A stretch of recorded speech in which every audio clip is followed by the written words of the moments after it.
I think the first thing I would like to do is for each of the speakers to introduce themselves and explain a little bit how they fit into the subject matter of the webinar. So I'm going to start with someone I think everybody knows and is one of our paradiGM founders, Ben. Do you want to kick things off? Yeah, sure. Thanks, Charlotte. Hi everyone. I think I know most of you, pretty much all of you. My name is Ben. I'm one of the co-founders of paradiGM, and I'm really grateful to be invited to participate in this conversation. My cultural background and diversity is something that's extremely important to me. It's one of the reasons that we had the ideas for paradiGM, actually, in that I had this realization during COVID that I worked in corporate immigration, which is obviously so focused on the movement of workers from one country to another. But my parents moved from Mauritius to the UK in the 1960s, and how there's a link between their journey and my sort of professional life. And the issue of identity is something that I thought about a lot during COVID as well. I identify more with being Mauritian than being British, which is interesting because I was born in the UK, although I spent a lot of time back and forth to Mauritius on holiday. And so I think I would absolutely consider myself to be a third culture kid, who's someone with parents that were born in a country where outside of where they live now. So yeah, really looking forward to this conversation. I also recently became a father, which is an interesting added dynamic to the sort of thought process, because I now have a daughter who will have their own identity and sense of belonging to think about. So that's something that's also keen to sort of explore in the conversation. But thank you again for having me, Charlotte. Cheers. Yeah, thank you. Thanks for giving your background, Ben. And as you say, I think we're going to touch on the next generation as well. So later on in the webinar, and that definitely adds another dynamic to the conversation. I'm going to move over to Mahrukh, because she's next in my my view. Mahrukh, do you want to explain your background a little bit and how this subject is relevant to you? Sure. Thanks, Charlotte, and good morning, everyone. Thank you for having me. My name is Mahrukh Umrigar. I am a partner at Consortia Legal and Indian law firm, and I am based in London, UK. I was born and brought up in Bombay, India, or Mumbai, India. And I lived there my whole life. I did my undergraduate degree in Mumbai and then came to the UK for further studies. And as with a lot of people, after further studies, you have life. So you start working, and after work, you have a family. And I have been in the UK now for over 22 years. Like Ben, I mean, I wasn't born here, but like Ben, I still identify very much as Indian, although people are shocked when I say that. But I have done my best and as best as possible to integrate into society here. Again, I also have a daughter who's 2.5 years old. I am married to a non-Indian, so I'm married to a Turkish Cypriot guy. And so by the time my daughter decides to choose which heritage, lineage, religion, ethnicity she wants to belong to, it's going to be her choice. And she'll have quite a few choices. Yeah, so. I was going to say there's a big rainbow to choose from there. Thank you. Carry on, Mahrukh. Sorry. So there's no pressure on her at all. I mean, she will be free to make her decision because it is her life, and I don't want her living my life. Let's put it that way. So this will be interesting discussion, and I look forward to it. Thanks, Charlotte.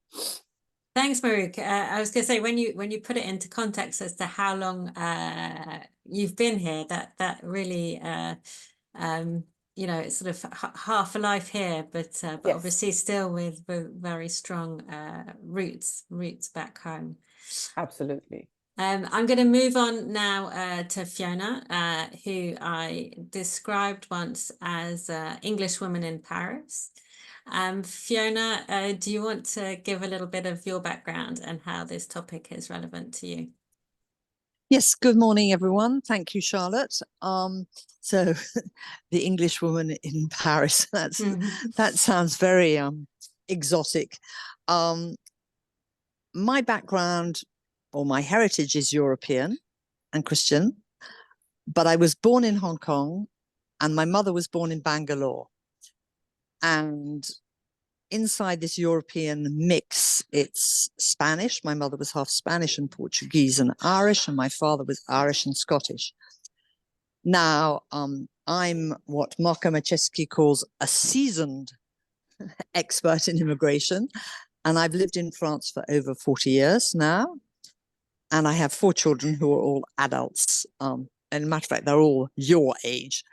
So I find it very interesting because I left the UK when I was 17, and I never felt that I fit in there. And I can't say why, but I just didn't.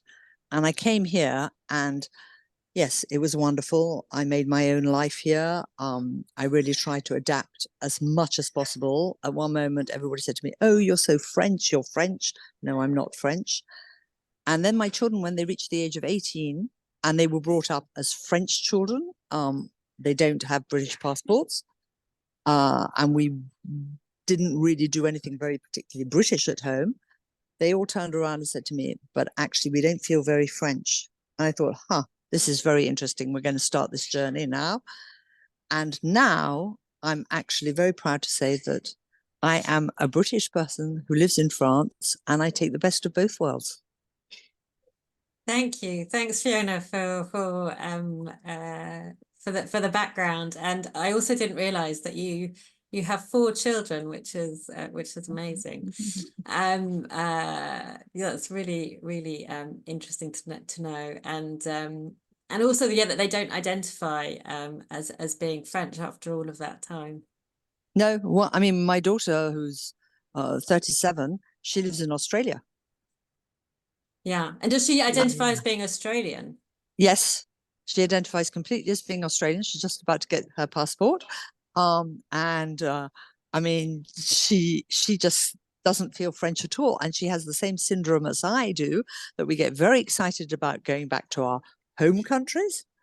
And then after 3 days, we get into panic mode because we don't fit in, and we don't know how to act. And when she comes here, after 5 days, I look at her and I say, "Time to go home." And she says, "Yes, Mum, time to go home."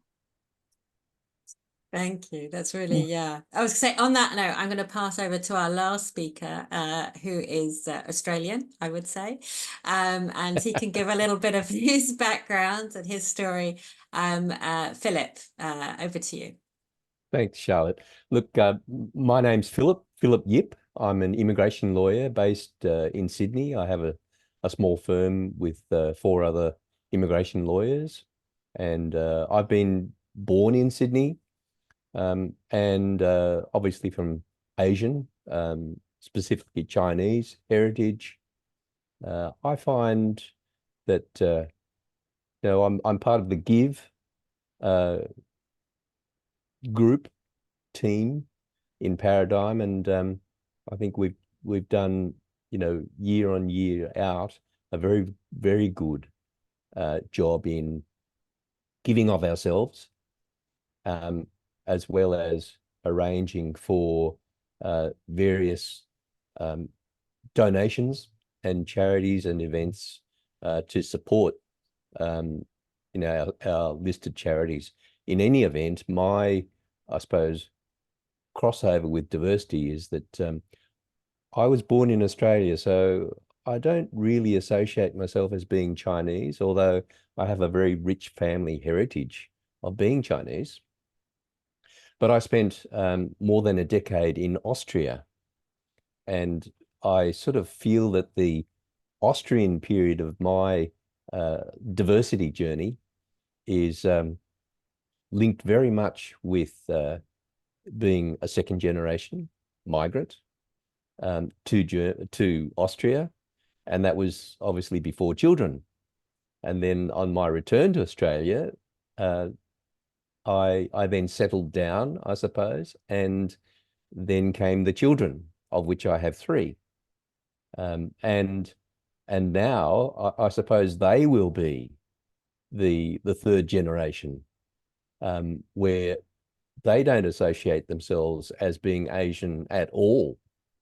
They are true blue Aussies.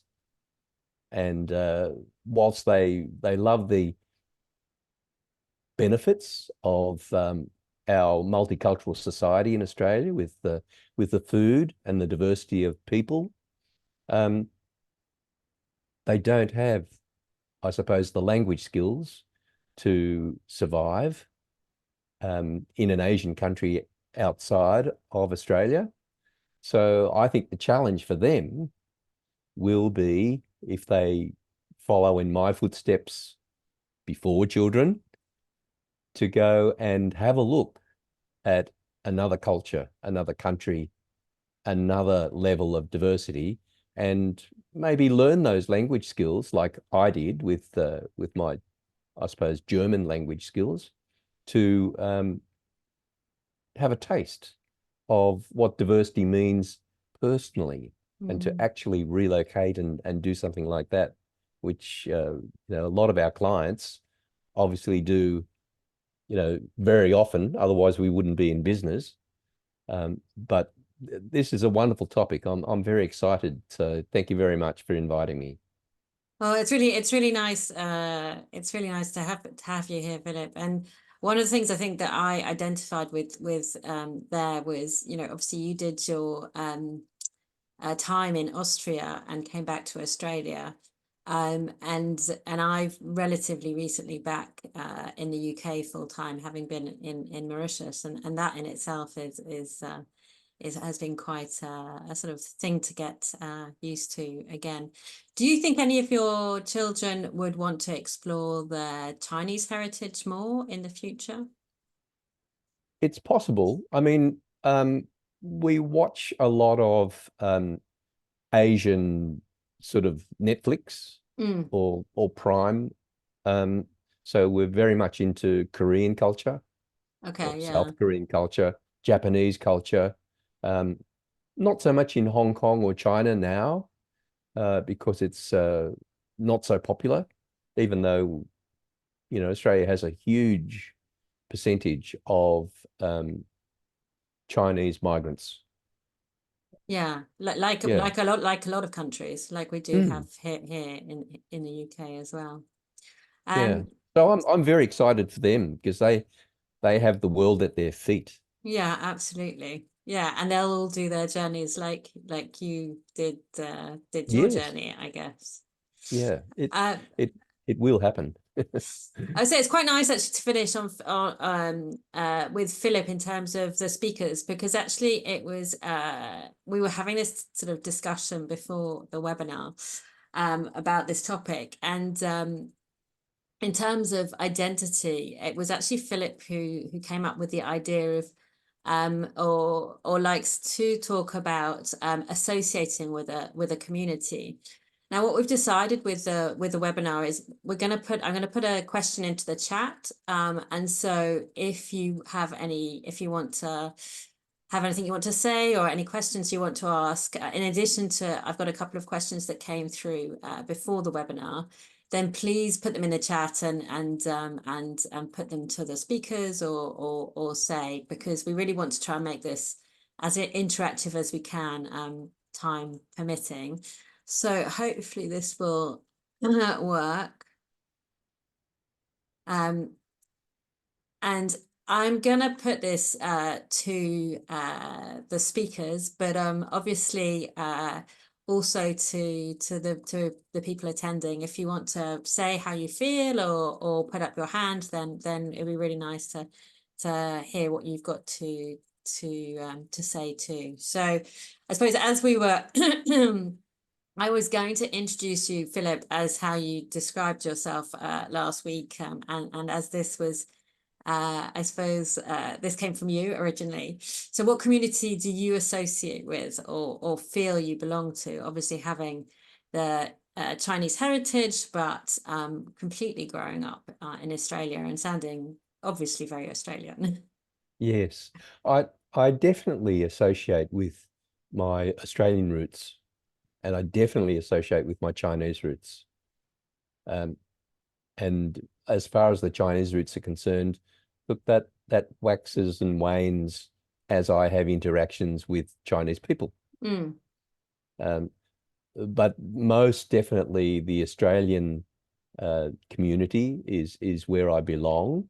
But having spent so long in Austria, I have a very strong sense of community as belonging there, because I have some very, very dear friends there. And we communicate on a weekly basis. So, you know, those communities I count as where I belong. Yeah, That's the belonging, yeah, as far as I'm absolutely. concerned. Oh, it must have been really nice at the conference last year was to Vienna. That must have been a Oh, kind of yes. lucky coincidence. It was wonderful. I had some very good quality time with those friends in Austria, after the conference. Yeah. Oh, so yeah, so you managed to stay there for a little bit. I managed to stay there for a little bit longer Yes, afterwards. I made it a point to stay for an extra 3 or 4 days. I was going to say I will move over to I mean, Mahrukh, you have an incredible sort of mix of backgrounds and cultures that you're dealing with. I mean, what community do you associate with or feel you belong to? So the funny thing is, just to go back a little bit, my dad was actually born in Switzerland, but never held a Swiss or English or any other foreign passport. In fact, my great-grandparents did hold British passports because India was a colony back in the day, and they had to surrender. He was literally born like a few months after independence, so he was on that cusp.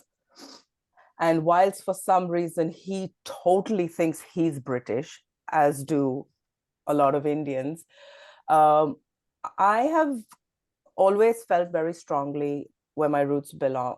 I mean, my roots are Indian. I mean, I was born in India. I was brought up in India. I was brought up with the culture of India. And so much so, even when I came here to study, as all universities have, like a very diverse social calendar, there was a lot of Asian communities and, events. And what I loved was children who were not born first, second, or even third generation in India still were very integral to the part of the Asian culture. So with all the events of Holi and Diwali and, even the smaller events, how it was amazing how I felt in university that, India followed me here. Yeah. And it was so wonderful to see that although people who were born and bred British also, and who never went to India, who've never visited India, still also felt very strongly with their cultural ties of India. So I thought that was really like a fantastic thing, because when I came here, I had no friends, no family. So it was very daunting and also a little liberating, I have to say. I came when I was 21, and you always wonder, are you going to make friends? How are people going to be? Are they going to make you feel welcome? And university was just that. You had a lot of people from a lot of countries, but you had a lot of people from the UK itself. And people were just more than welcoming, more than accepting. And funny, we talk about mobility, whilst, the people who you are around with and who you studied with were warm, welcoming, and accepting. You had a government I think that time and this time who made it a little bit difficult to kind of want to stay or allow you to stay after you finished your studies. You know, so it's great that people being people are welcoming and, you know, you have a sense of belonging. But then you have an immigration system which kind of says, okay, you studied, now if you can't get a job, go back. Yeah, yeah, absolutely. So this is where it kind of ties in, and then it makes you think, well, I was lucky enough because if anybody knows UK immigration, it changes every year. And I was going to thankfully, say, I just saw some good, I would say I just saw some good news, I think, which is similar to your story. I think the graduate visa is still being kept for the time being. I just saw a kind of headline yesterday, but I know that you went through that similar. Yeah, so it was great because it kind of all changed. And I think at that time what they had was the graduate diploma scheme, which was in talks, which allowed you to stay and work post-study. And then we had the post-study 2-year work permit. So work experience. So I was lucky enough to kind of avail those options and then get my indefinite. But it, you know, that there's always people who make you feel welcome, and then there's a system that you still have to conquer.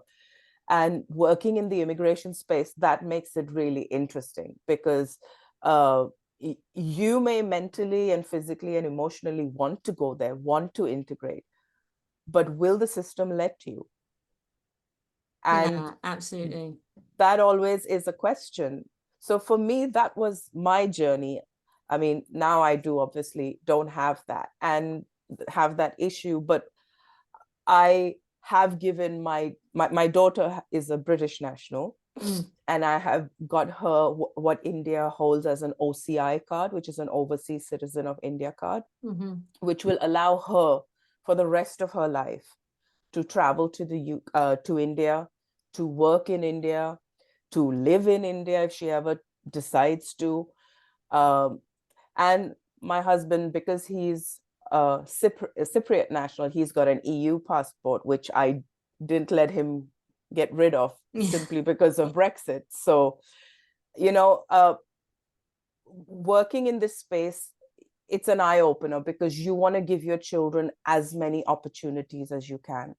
Yeah, absolutely. I was going to say that to the dual citizenship question as well is a really interesting one when it's not allowed by a country and so India doesn't allow it, and then where that leaves you, and that's something I see is quite interesting as a UK immigration practitioner, and how different nationalities approach that. So like India does not allow dual nationality, which is why she has the OCI card, which is in effect gives you all the privileges as we stand today, other than voting. But on the flip side, she will still have an EU passport and a British passport, which kind of opens up a lot more doors in terms of where she can go and work and live if she wanted to. Yeah. And as a parent, that's my job, to make sure she has every opportunity, irrespective of what she wants to do. So it's amazing. Yeah, it's an amazing so liberty, freedom to give that she's got there with all of those options. Absolutely. And going back to my dad's story, he always says to me, you're living the life that I wanted to live. So he always wanted to come to the UK, and my parents did have the option of starting their own business in the UK, and they were going to do it. But unfortunately, my grandfather had a heart attack and died. So my dad had to go back to India to take over his business. But, you know, it stems from like my dad and his wish, and then the opportunity he gave me to be a first generation out of the country, actually living, educating myself. And now it's my responsibility to pass that down to my child. I was going to say this, you make me think of one of the questions actually that we had, which came in before the webinar. And I was going to pose it to you, but I think also to Ben, because Ben, as I understand you, identify with being Mauritian, but you didn't have to go through the visa process because you were born here. So just, yeah, was wondering how, which community you associate with. I mean, I know we spoke about it a little bit on our prep call. And also I was going to bring up Mahibi's question. She said she was very much looking forward to hearing your stories and perspectives. And one thing she's noticed is how courageous you have to be to break the limitations, expectations of immigrant parents. And how has the power of courage supported you in your journey? So I'd be very interested to hear, Mahrukh, your view on that, and Ben also what you have to say. Go first. Yeah, sure. Well, there are two things I think I want to say to answer the question, what community do you associate with or feel you belong to? And actually, I'm really curious to, Samar might have some contribution, but I'll sort of go into the second part of my answer, and maybe Mahibi as well. The first, without wanting to be, I'm not too sure if this is quite deep, but I feel sometimes like a bit of an outsider. Maybe that's because my parents were born in another country and moved here many years ago, and I was raised with that mentality of you're not British, you're different, you're Mauritian. You know, if it's drummed into you every week or every few weeks, you start to feel like an outsider. Maybe there are other factors as well. I have brothers, but they are 10 and 11 years older than me, so I was often the one that was alone with my parents. But I say that because part one of my answer is that I feel that I associate with people and feel I belong to people that also feel that they are outsiders and feel that they're different. And maybe looking at this screen, I wonder if there's anyone that also feels a bit like an outsider, whether it's where, you know, they're born in another country, they sort of feel a bit different. Their parents are from somewhere else. They had to go and live somewhere else. Maybe they got divorced or had relationship problems, or, you know, that's all part of my story. But I definitely feel that I associate with anyone that feels like, essentially, that doesn't feel like they belong. I feel like I belong to groups that feel that they don't belong, and I'm sort of part of that misfit group. So if you want to be a misfit, let's all be a misfit together. And that is a community that really resonates with me to a certain extent. I wonder it's if really that. interesting. Yeah, thanks. The second, I think I didn't mention our prep call, but what community do you associate with or feel you belong to? A lot of people talk about family is everything and people are everything and friends are everything. I don't disagree with that, but in recent years, since I moved to the area where I live, I've thought more about places being everything, and the idea of a place being the hub of a community. Samar's nodding her head because she lives not far from me, and we talked about this before, but we feel that there's a real strong sense of community in this little pocket of North London where we live. So I do think I associate with the place where I live, giving me a sense of belonging too. I'm curious to know, maybe not to put you on the spotlight, whether you feel the same about your move to Barcelona as well. But maybe, you know, when you sort of go over to you, we'll talk about that. But I definitely think places are sort of not given the credit they're due. It's always about people, but places have a big impact on community, I think, in my opinion. I think it helps actually, also when you have children, because then you start to kind of make more, you know, roots in a place. I know, for example, you know, my son's at school about 20, it's only 10 minutes on the train, but sort of 20 minutes, half an hour from here. But where we live in Southwest London is very much home for him. And apart from obviously our time in Mauritius has been very much home. So I think having children can help with that. Mahibi, do you want to talk a little bit about if you feel if Barcelona feels like home to you? Yeah, of course. Lovely to see everyone, and thanks so much for sharing your stories. I think in my case it's really interesting because I'm Turkish Cypriot, both my parents, born in London, first gen, and, you know, similar to Ben, you know, drummed into my kind of brain and my way of living is that we do things the Turkish way. You know, it was always, you know, you've got to marry someone who's Turkish, and, you know, you've got to live a life that's Turkish, but you go to a school where you're the only Turkish person. And so for me, that kind of the limitations, or like these barriers that were put in for me, were really tough, because I wanted to be my own person, but I wanted to break these kind of limitations that my parents were setting for me that felt really unrealistic as well, right? You know, you want me to be Turkish and live the Turkish way and marry a Turkish person and, you know, be a Turkish mom and all this stuff, but I'm in the middle of London where there's no Turkish people. So, I mean, I've had a bit of a journey, you know, married, divorced, and finding my way. And actually, when I went to Barcelona, I just went there on holiday for a few days, and, you know, that turned into a few weeks. And resonating with what Ben said, it was this feeling of just complete joy. And I didn't know anybody there. I was on my own. I don't have children. But I was in this place where I just felt grounded and centered. And I thought, yeah, I could build a life here. And I thought, yeah, okay, I'm going to give this a chance to set roots. And I'm still here, you know, 4 years later. So for me, I do talk about going home. Like, I can't wait to go back home. And for me, Barcelona is home. And I do truly believe that there can be a spiritual feeling or something that's like magical and is full of chemistry, and something that is not rational and not, you know, not something you can necessarily point to in terms of your particular lineage or your experience, but you can just have that feeling. And that for me is what belonging is really about, whether it's that place or the people, or, you know, even just going to my coffee shop every morning gives me that sense of belonging. I see the same faces, we have a little conversation in Spanish, and it just brings me such joy. And that's what belonging really means for me. So yeah, I found it in Barcelona. Yeah.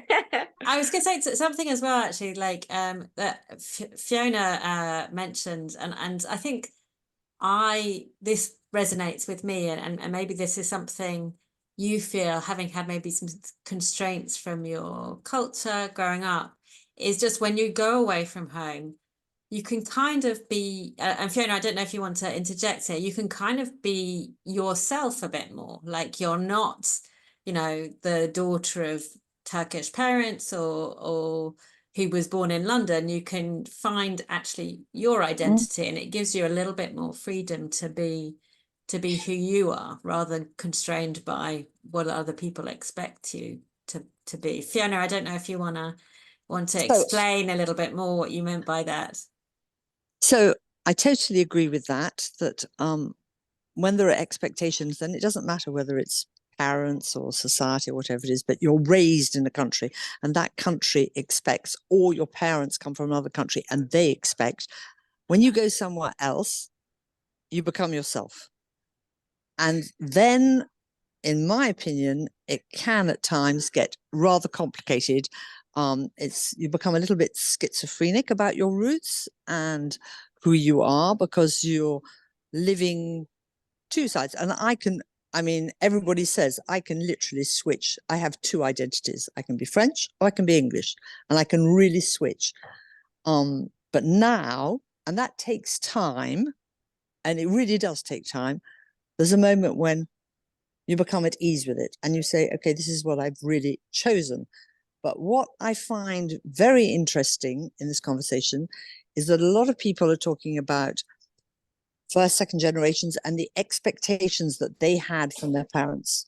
I had exactly the opposite. I had a secret family story that we don't even know the bottom of it correctly. My grandparents fled from Spain, or rather were told to leave Spain. They were Spanish. They arrived in the UK with 3 or 4 children, had other children. From the day they set foot in the UK, they became British. Nobody was allowed to speak Spanish at home. And my mother spoke in French to her grandparents. So if you don't know your background, you can also, like me, feel not at ease because you don't know who you are, because you've got these strange things that are there, but nothing's told. There's no stories. You don't participate in anything from a community that maybe a country where you originate from. So it can also become complicated. Yeah, kind of quite. I mean, again, this was something that I think we said we were going to touch on, was the confusion that this can speak. I'm being so Mar, I mean, you have a very interesting background. I mean, how do you? And I know we've spoken a little bit about it. I mean, what community do you associate with? Because I know you're American. Obviously, you're living in London with, I know, quite a British husband, in inverted commas. So yeah, what community do you associate with? So I feel that I belong in 1980s and 1990s America, which is not the America of today, which no longer exists. So I can definitely identify with what Ben was saying about communities of outsiders. I think what was really formative for me was going to an international school in DC. And even at the time, my mother said, we're a community of outsiders at this school. And I feel if I meet somebody who went to an international school anywhere, I immediately feel more of a bond with them than any British person I meet, even though I've been here for 18 years. Definitely don't feel like I belong in Britain. I do feel an affinity for Crouch End for sure, which is where I live in North London. But it is so very layered. You know, I'm Palestinian and Iranian as well. And I think I have had a similar experience to what Phillip was describing, of those elements of my heritage kind of waxing and waning throughout my life, so that sometimes I have identified with them more strongly than others. I was going to say the international school thing resonates with me, because I think when we came back from Mauritius, I think, you know, my son's now in a local school. It definitely didn't, to start with, feel as I don't know, as open, as international, as it had a very different feeling to what we had been used to overseas. And I've, you know, I also think, you know, when I meet people now who've been at international schools, I kind of feel like I understand them better. Absolutely. So I'm actually thinking I'm going to move on to this has brought up a couple of things for me. I'm going to move on to our next question, which I'm going to put into the chat, because it's right. I'm just going yeah, because I think we're sort of going into areas maybe which can be a little painful, and I think also we wanted in this webinar to face some of these things with the view of learning from them. And I also know Caroline has had some difficult experiences overseas. So this is the second question that we sort of wanted to go through today, which is, in the context of being a migrant, whether first or second generation, what is the most ignorant comment or experience you have faced? I mean, I know, Caroline, you had quite a difficult experience when you first went to Shanghai. Does this resonate with you a little bit? It does, but I think in a different capacity perhaps than some of the answers that might follow me. What I think was difficult about the experience of relocating to China is that I was prepared for the what they call the first culture shock. So I was prepared for how China was going to be very different. The food was different. The people are different to a certain degree. I was prepared for how things like how much distance do you keep from another person? I was sort of prepared for all of that.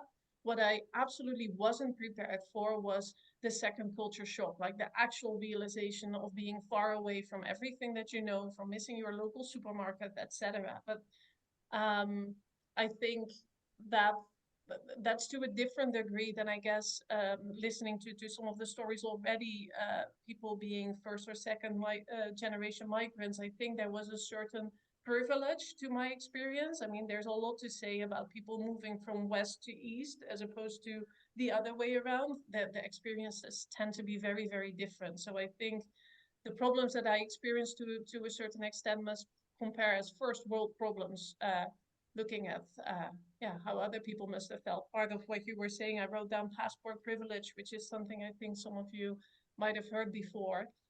There's some big differences there. So I don't want to take up too much speaking time answering this question, knowing that there will be experiences that were far more complicated than mine.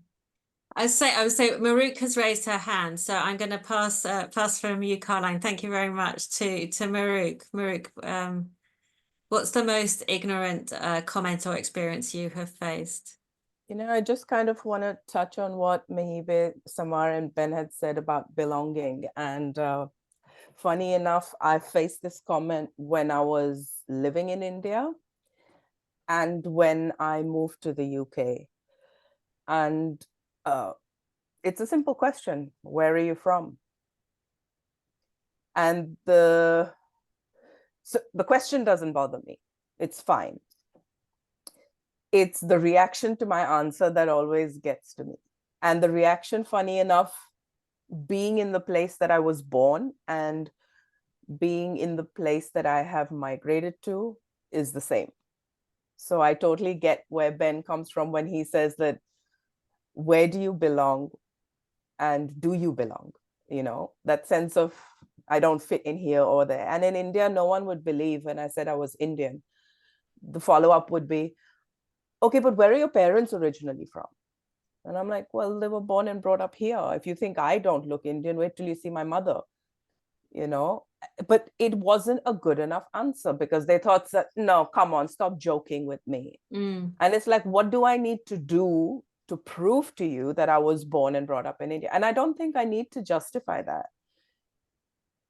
And I had the same reaction when I came here. And it was twofold, not just from a nationality perspective or a country perspective, but from a religion perspective. And I was, okay, you're not from India. I was like, yes, I am. Okay, so are you Hindu or Muslim? And I'm like, well, there are more religions in India than Hindu and Muslim. And I'm 110% sure you wouldn't know which one I come from. So there's no point. And the minute I say I'm a Zoroastrian, people are like, oh, well, what is that?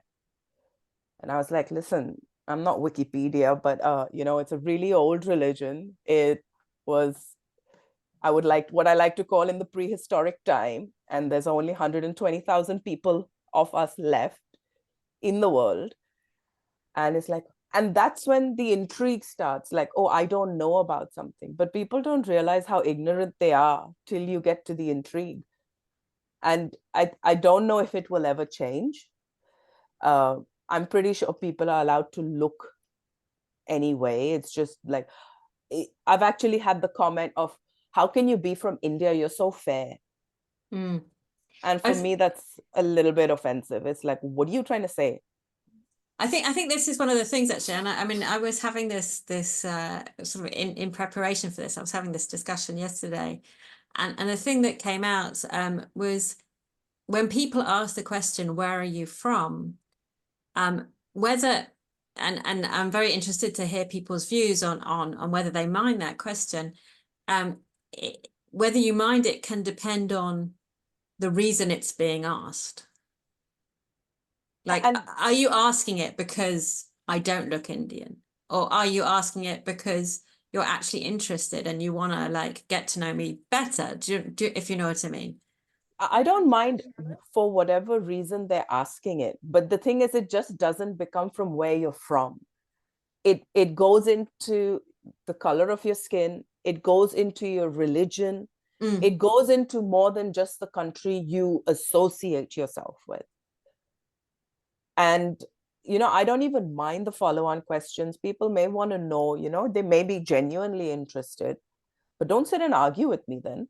If I'm telling you, I'm not going to just randomly pick a country and say, yeah, I'm from here. It's also I guess it's also to do with tone, isn't it? It's how someone, you know, when they're asking those kind of questions, is it a bit not inquisitive, but like is it sort of a little bit, I don't know, unsure, or like, you know, it depends on how friendly they come across when they're asking that kind of question too. I genuinely don't mind it because I understand the stereotype people follow. Yeah. And over the years, I've become quite numb to it. And previously, I used to kind of just brush it off when, you know, they went to religion and to color. And now I don't. Now, like for me, when you ask me where I'm from, culturally, I associate myself as an Indian. And India will always be home because that's where I was born. That's for me. But when you're going to cross a line and say, oh, you're so fair, number one, that's a problem. That's just a wrong question. And also shows your ignorance, because if anybody knows anything about India, you know, for the further up north you go, where there are the Kashmiris and, you know, the North Indians, they're very, very pale of skin and they're very much Indian. You know, I mean, India in itself is not just a country, it is a subcontinent. You have to understand it's 1.4 plus billion people, and you expect everyone to look the same or have the same religion. I mean, it's impossible. There's more than 2 religions, and we have more than 29. We have 29 states with over 200 languages, and Lord only knows how many dialects. So there's no reason for this question to come to race, is what I'm saying, or to religion. I think this is the thing, isn't it? It's when you start to, it goes towards what, you know, you call in employment law distinct characteristics, that it potentially starts to become an offensive question rather than, you know, a question to get to know someone else. I wanted to bring Phillip in here because I know, again, when we were talking about this, like on, thanks, Mahibi. Very nice to have you this morning. Yeah, Phillip, when we were talking about this, I mean, you were sort of very much of the view of the question, where are you from, is a conversation starter. Yes, I mean, I would normally take that question as a conversation starter. I know that I look Asian, so where are you from is a pretty natural, I suppose progression for the conversation. But getting back to the other question you posed, you know, the most ignorant comment is probably go back to where you came from. Yeah. For me, you know, and has someone said, has that been said to you directly or indirectly? I don't think it's been actually said to me in so many words, but when people are ignorant, then, you know, sometimes their own, I don't know, anger or guilt at them not knowing something or being unsure translates into a comment, well, why don't you go back to where you came from?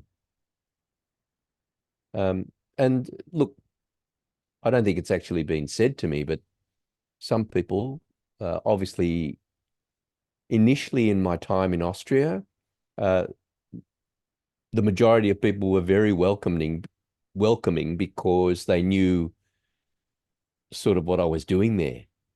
Yeah. I wasn't the odd person out in terms of contributing to the community. Yeah.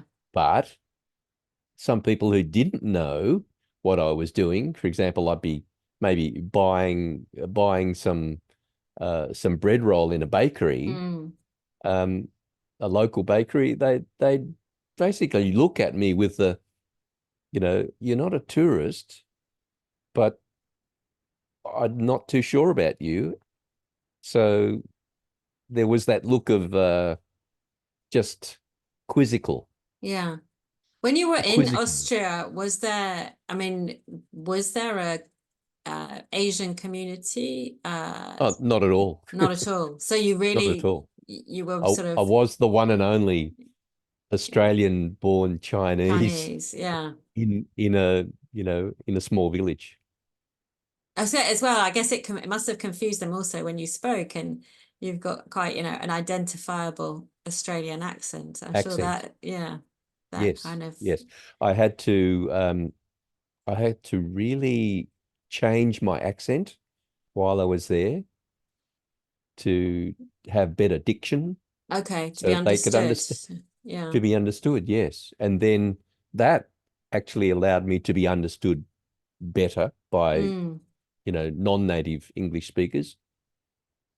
And then that's when I started to get into the differences between Austrian dialect and High German, the written mm. word. Yeah. So that was fascinating. I loved it. And did you learn Austrian German or German German? Well, I've tried to stick with the High German, Okay.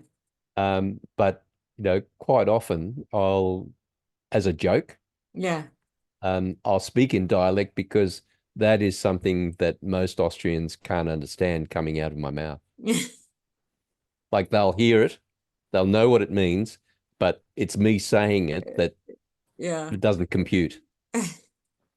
I see that's a great achievement. I was going to say I understand Creole, Ben, but I don't speak it apart from obviously the obvious expressions. Mauritian Creole is yeah the dialect that most people speak in Mauritius.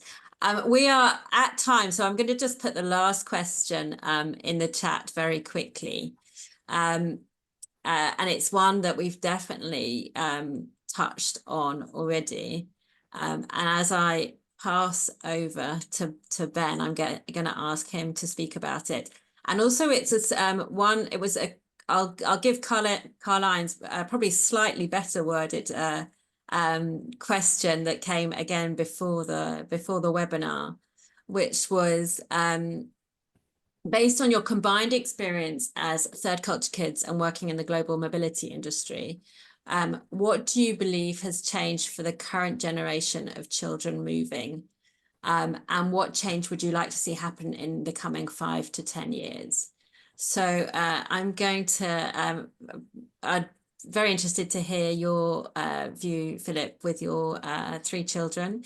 And also Ben, obviously you are dad to a relative 3 months old, I think. 4 months, yeah. Could you just repeat the question again, Carline's question? Yeah, sure. It's on the same subject as the one in the chat, but it's based on your combined experience as third culture kids and working in the global mobility industry. What do you believe has changed for the current generation of children moving? And what change would you like to see happen in the coming 5 to 10 years?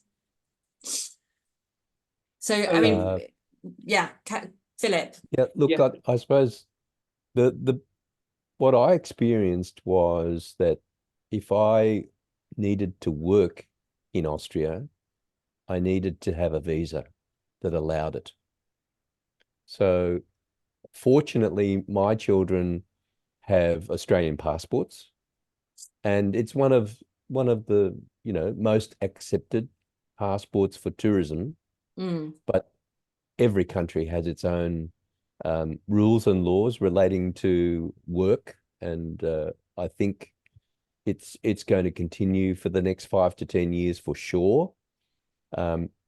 Obviously, if Australia, on a political level, engages in more free trade agreements with other countries, then there may be labour mobility provisions in those free trade agreements that will allow young people to have a youth mobility or a working holiday or things like that. So I look forward to those provisions. basically freeing or giving opportunities for my children to make their journeys.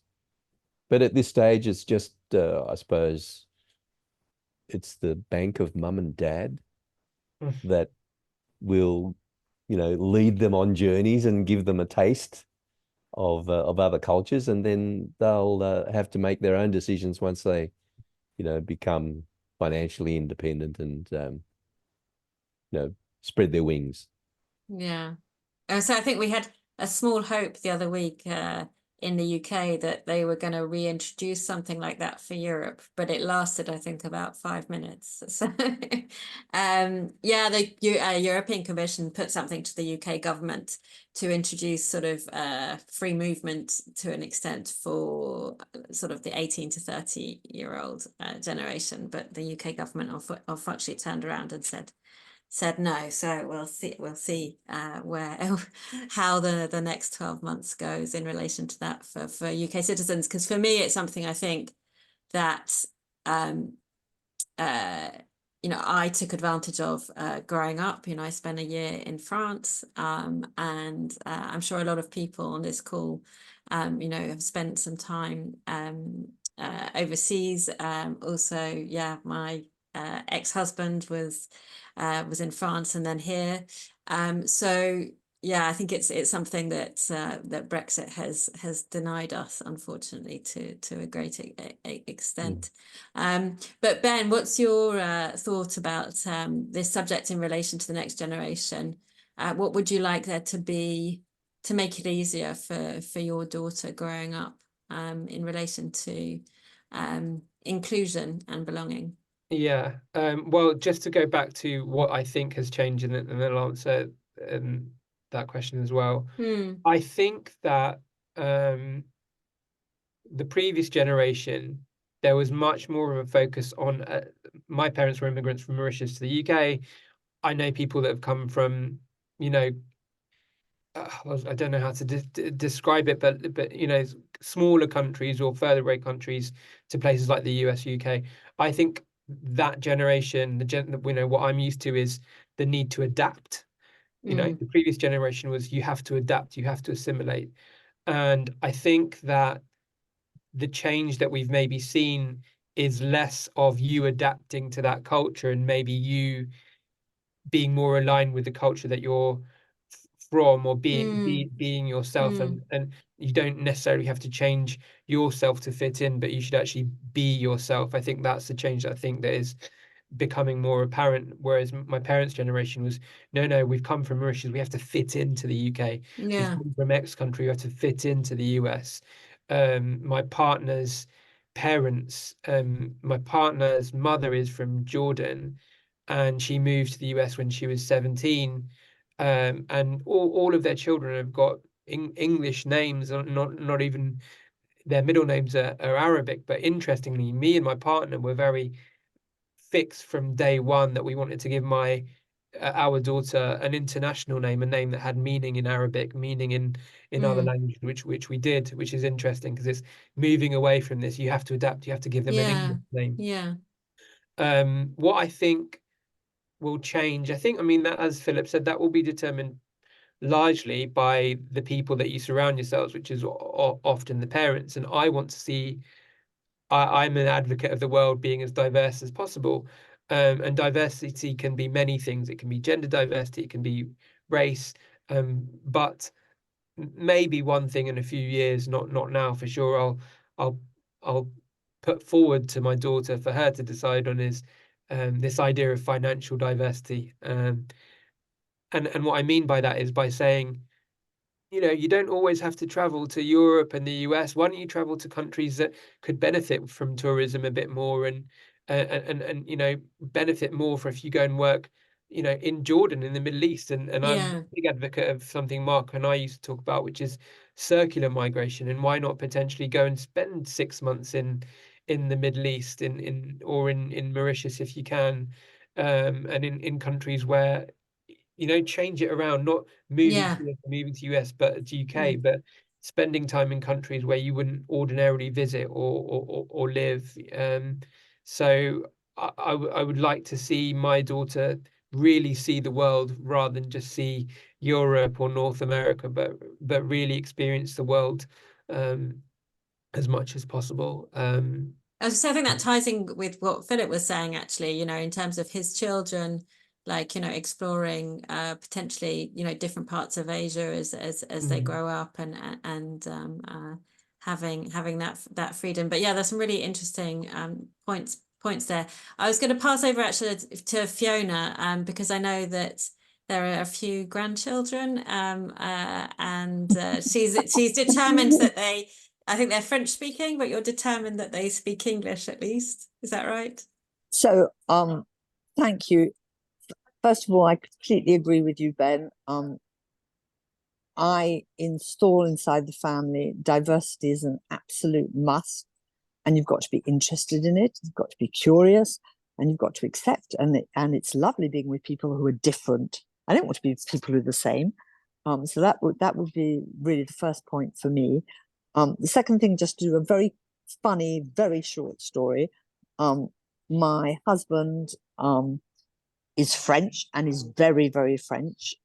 He understands English, but he will not speak English with any of us. He probably does on the side, but he doesn't with any of us. But when we travel in France, either people will come up to him and speak to him directly in English, or will come up to me and say, does your husband speak French? So perhaps there's a sort of mirror that happens inside a family that's multicultural, is even if it's European cultures, happens that you start reflecting. So yes, I'm a grandma for the first time, my own grandchild, because my husband has 5 grandchildren already. And so when this grandson came along, I thought automatically, first of all, because his mother is half German. So I thought, oh, this is great. This child is going to speak 3 languages, 3 cultures. This is really interesting. And I said to them, okay, so what are you going to do? Who's going to speak what language? And they both looked at me and said, but we're going to speak in French. And I said, that's a real shame. And they said, yes, but we cannot communicate our emotions completely in English or in German. So that really got me thinking. And I was thinking, my goodness, my son has been raised to speak 2 languages, but his emotions, he actually only communicates in French about his emotions. So I only speak in English to my grandson. We'll see what happens. And I'm trying to perhaps push the English side, and also writing a little bit about the family story, because I think that it can get forgotten very quickly. Yeah, absolutely. But also, you have to remember where you come from. And Ben was talking about places. And as I said, my mother was born in Bangalore. And the first time I went to Bangalore, because I had a company there, I thought, oh, this is fantastic. And literally in 24 hours, I felt as though I belonged there. And I found this very, very strange. And I really do feel when I'm there, I think this is so odd, because I feel I really belong there. And I have masses of photos of my mother as a child there. And so there we go. Thank you very much. I think we probably need to, unfortunately, wrap up there, because I've already taken Sorry, can I you just over. ask if Caroline has any comments, because I know it was her question, so I just want, before we close, because Yeah, I was going to ask actually if anyone else has anything they want to say, then awesome, speak yeah. now. Caroline. Well, I think my major comment, I mean, I do work Expat Valley is all about diversity and inclusion for international children. That's sort of the terminology that we use, because there is no one term that actually makes everybody feel as if they belong. And I've been taking tons of notes, because that's one of the things I continuously realize. Like, we just lack, like, we as in a community that I don't identify with as much, but sitting here in a chair in the Netherlands, holding my Dutch passport somewhere in a drawer in the house, I do realize that I'm much more monocultural than many of you in this call. It's been incredibly inspirational to listen to your very personal and heartfelt stories, and it brought up some ideas. I'll follow up with you all on that, I think. But yeah, thank you for your openness, and thank you for putting this on the table and having this conversation. It's really, really, yeah, inspirational. I think that's the word.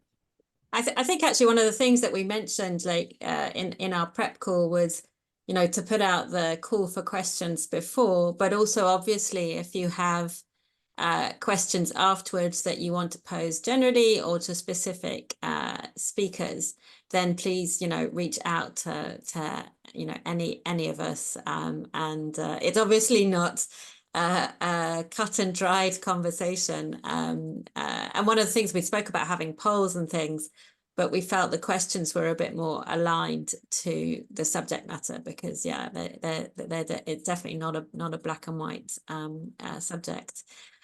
Before we close and I pass over to Veronica, does anyone have anything final they are burning to say? If not, I'm just gonna take the opportunity to say thank you to the fantastic speakers. It's been a really interesting subject for me to be able to explore with them and to get the different perspectives. And I really all appreciate your time and also to the attendees as well. And yeah, I'm just going to pass over to Veronica for some final words. Thank you very much, Charlotte, and thank you everyone for being so open and actually showing your vulnerability, because I think it's part of your stories. It's much appreciated, and especially in the circumstances we are living nowadays in the past years, I would say it's, I think, very important to speak about this. When I was listening to all of you and all of your stories, it has also brought me to an idea that actually your experiences could be a great lesson for all of us, especially coming from homogeneous countries, to really learn diversity, not only in terms of, let's say, origin or countries you were born in, but also in general, because we all are different as human beings. And we should learn to be more open and tolerant to each other, irrespective of the passports we have, because this is what is happening in my country among people holding Czech passports as well. So basically, you don't have to have this background to face some issues. So it's for me, it's much more deeper actually than diversity in general term. So thank you very much for this eye opener. And basically, I would dare to conclude by using Samar's sentence, which I love so much, which is, let's be the citizens of the world, because I think that's what we are. So thank you all so much for being here. Thank you, especially to Charlotte, for putting all this together. I know it's took lots of your time, and of course, you all speakers were amazing. So thank you so much for being here and for making this happen. It was a wonderful and eye-opening experience. Thank you. Thanks, everyone. Bye. Thank you. Hey, Thank you. hey, Jana. Thank you, Charlotte. Thanks, Fiona. Bye. Lovely to see you all. Bye-bye. Bye-bye. Hi, Jana. Sorry we missed you. Thanks, Philip.